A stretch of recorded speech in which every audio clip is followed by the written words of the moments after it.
Categories are the building blocks of a retailer's business, in much the same way as brands are the building blocks of a manufacturer's business.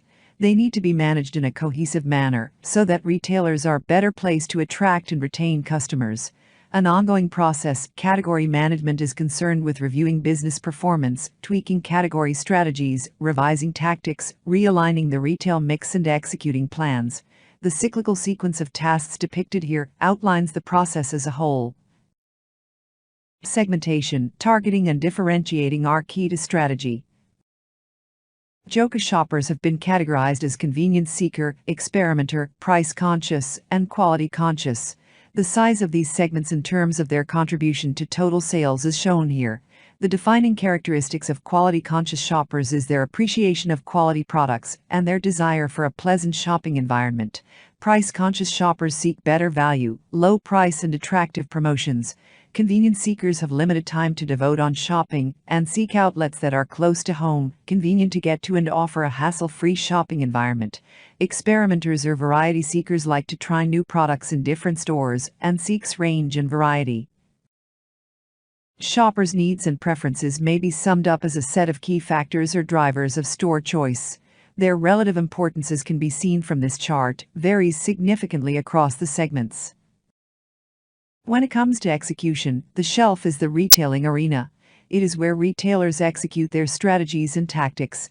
Elements of the retailing mix comprising space, assortment, merchandising, communication, price, and promotions are aligned at the shelf into a coordinated program designed to achieve desired outcomes. The optimization of shelf space is a key task in managing space and assortment, and the relevant decision, in this context, pertains to facings. Facings is the number of units of a product that are visible at the front of a store shelf. For instance, in this visual, the brand whisk has 2 facings. Retailers need to determine how many facings to allocate for each of the items they stock. The number of facings and shelf depth determine the forward stock, which is typically allocated in proportion to the movement of the item. A key element of the retailing mix, promotions attract and retain shoppers. This chart, which pertains to real market data, reveals the enormous impact promotions can have on sales, particularly during festive seasons.